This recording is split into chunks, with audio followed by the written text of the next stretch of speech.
ئەوە نازانم چەند ساڵ پێش ئێستاە بەڕاستی بەس باشم لە بیرە ئەوە بەخۆی بە خێزانی کچەشیان هەبوو دیار بوو داوای لێک جیابوونەوەیان دەکرد. کچەکەیان چەند ساڵ بوو؟ وەڵڵاهی وابزانم 10 ساڵ وانیا 10 ساڵ زۆر هەوڵمدا بیانگەینمە یەک دیار بوو فایدەی نەبوو تەنانەت لەگەڵیشت بە تەنیاش دانیشتم لەگەڵ خێزانەکەشی بە تەنیا دانیشتم وتم وەرن لە بوختان بگەنەوە یەک ئەوانە یەکتریان نەدەویست ناچار یعنی زۆر بە ناچاری بڕیارمدا کە لێک جیاواز بنەوە ئەو کچە 10 ساڵەشی بان کرد گوتم وەرە کچی خۆ ئەوە بابەت ئەوە داکرد حەز دەکەی لەگە کامیان بژی ئەو منتە بەستە زمانە گوتی دەمەوێت لەگە بابم بژی گوتم لۆ لەبەر چ دەتوێت لەگە بابت بژی گوتیا من بابی خۆم خۆش دەوێت بابم دەمباتە گەڕانێ لۆ شاریاری کردن پارەم دەداتێ هەرچی بمەوێ لۆم دەکەم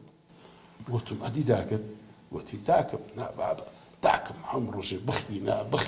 بخینە سبێنێ زوو لە خەوی هەڵدەستاندم دەیناتمە مەکتەبێ لە مەکتەبێ دەهات بانجی دەکردم لەگەڵ مامۆستایەکان و یعنی لەسەر ڕۆحم دانیشت بوو ناچار بووم بڕیارێک هەر بدەم یا بستە لای بابی یا بستە لای داچی بەڵام من بە پێچەوانەی بڕیاری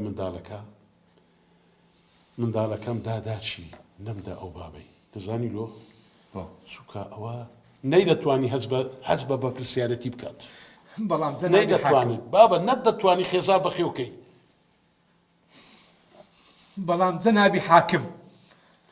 ئەو ئەمی دەویست دەزانم بابەکەم دەزانم ئەو ئەتوی دەویست بەڵام ئەمن لەبەر برژەوەندین گۆ ئەو بڕیارەمدا گوتم بە ئەو منداڵە دوا ڕۆژی نەفەوتێت پێم لێت و تا ئێستا لە چێ بووی چەند ساڵە لە سجن بوو سجن زانە بڕیارەکەی من چەند باش بووە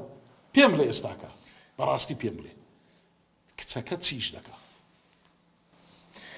دکتۆرێ سیروان ماشەڵڵا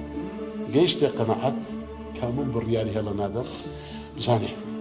ئەگەر ئەو منداڵم بدابای ئەو بابەی ئێستا هیچ دوا ڕۆژی نەبوو خوا دەزان ئێستا بە چ عاقارێکدا ڕۆیشت بوو چ دوا ڕۆژێکی تاریک چاوەڕوانی دەکرد بەڵام دامەداچی فەرموو ویتە دکتۆرە خزمەتی ئەو وڵاتەوە دەکات هەمیشە بڕیارەکانە جێگای شانازی جەنابی حاکم حەزم لێگە خێزان دووبارە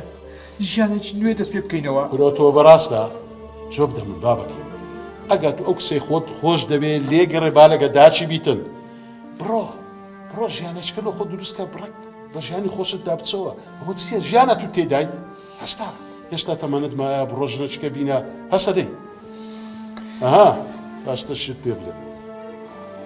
پێویستت بە هەر شتێکی بەس لە ڕووی مادیەوە دەرگای من کرایتەوە باشە سپاس سیروان لەگەڵ